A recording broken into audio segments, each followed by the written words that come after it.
Have you guys ever been underneath the dash of an old car and you get into the wiring and you just want to go insane and go back inside? Well, here I am under the dash of the Mustang, and I'm about to finalize all of the nasty headaches that have been presented to me over the last 3 years in working on this car, and I'm wiring this thing the right way. If you've been following my videos for any length of time, you know that I've added some modern electronics to the car, and my most recent videos show the new gauges that I just purchased from VDO, which were not cheap. I have a old new style radio going in this location here, and then I also have a Bluetooth MP3 type setup going underneath that's kind of tucked away to actually use, so I can actually enjoy driving this car around and use some of the modern technology that's out there.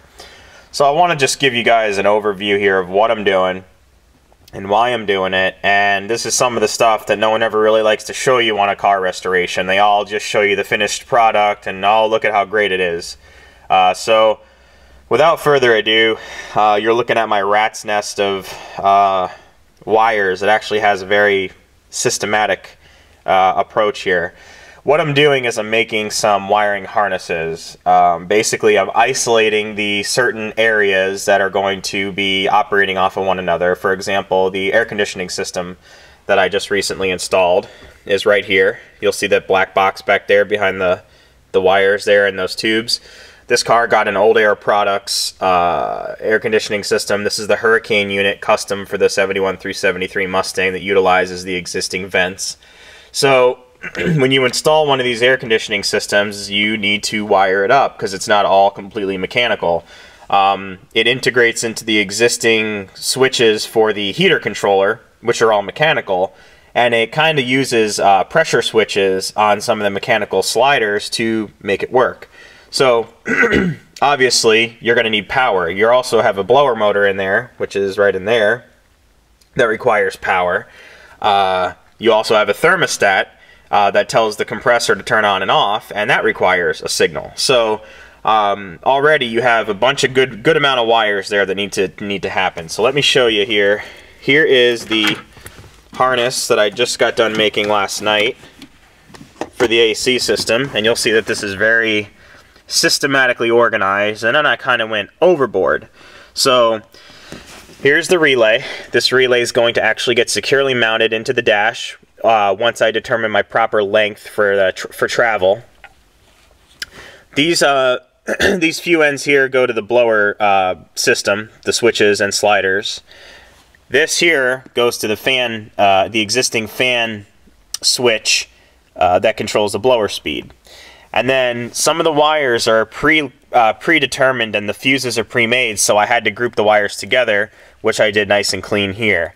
Now, the way I went a step further is every single wire I made a label for. So you'll see this one says AC switch source from fuse block. This tag here tells me that this is a harness for my AC system. So I tried to tag this so the next owner, whoever it is, once he gets under here, he's going to go, oh shit, everything is labeled. I know exactly what every wire does. So you get into here, and here's my anal retentiveness again. I again labeled the same wire, switch 12 volt to fuse block, because they may not be back over here by the other label. Here's one here, thermostat. This is actually a green wire. I don't know why it's looking blue in the camera, but this is my green wire. It says thermostat wire to AC controls, because there's two thermostat wires. One goes to the compressor and one goes to the AC controls. That's labeled. I also labeled my ground block up here ground, which is going to be my grounding post. That's just loose right now to mock up everything. I also labeled the AC system in here, Old Air Products, custom for the 71 through 73 Mustang, so they know that this is an aftermarket unit without having to wedge their head around the glove box container that goes up here to read the serial number, which is a bad move on their part. They should have put it out here. Here is my new stereo harness, which I have labeled radio harness. I have labeled ground to radios, fused power from fuse block, and always hot 12 volt from fuse block. And instead of just taking a bunch of wires and tapping them into my glass fuse block over there, you'll see way back here is the amazingly awesome Painless wiring 7-circuit system, I believe. It's got 3 constant hots and 4 switched hots, which is amazing. It's got its own built-in relay and circuit breaker up underneath the firewall, where I have actually mounted on the fender apron over at the battery. Very badass setup. That's all going to be tethered. But you'll notice I started tethering wire over here. And it's very important that there's no pulling on any of the wires, and you want to make sure everything's routed around necessary ductwork. So this is just the very beginning stages here. So once we're all done, it'll look like this, nice and tidy. And then I'll make a removable clip that actually holds these wires together here and here.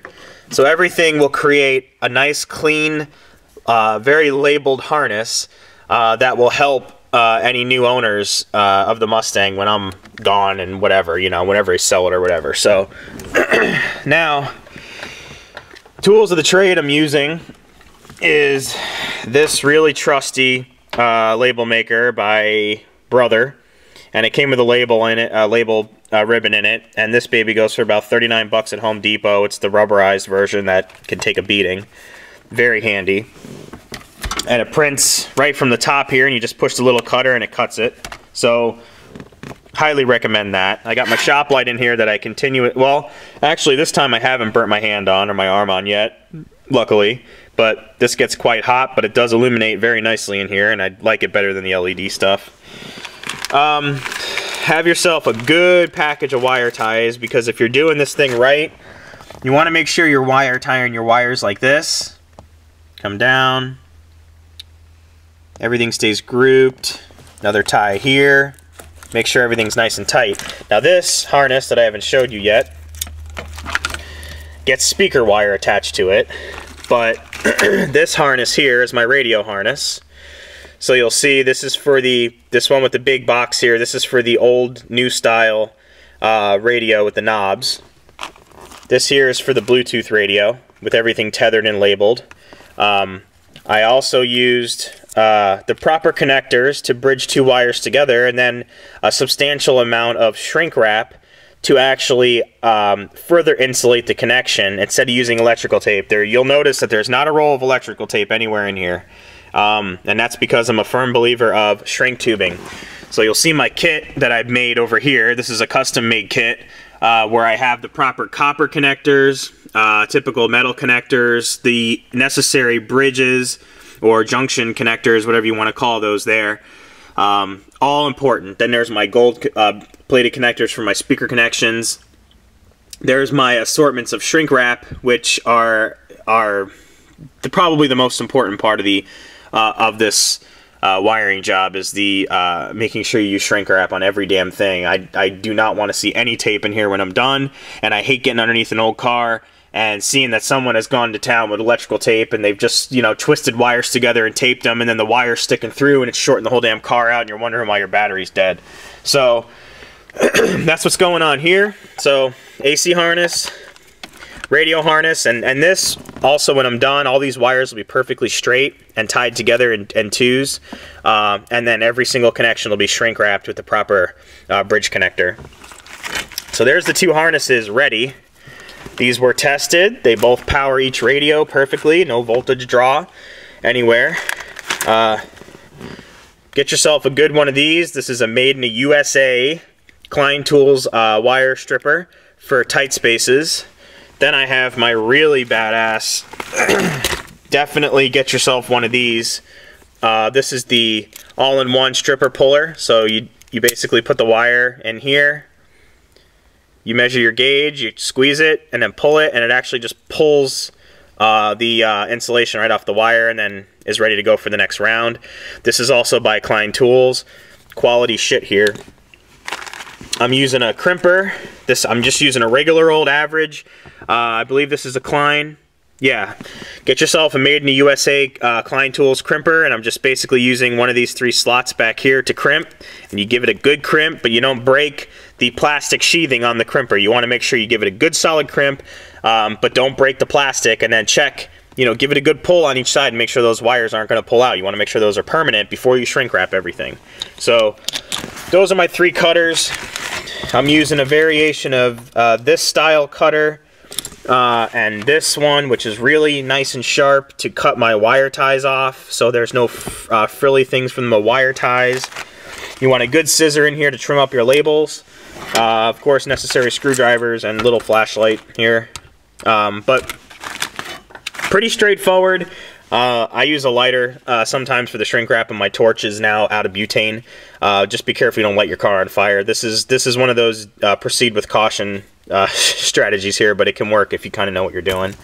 And then of course label shreds here that need to go in the garbage.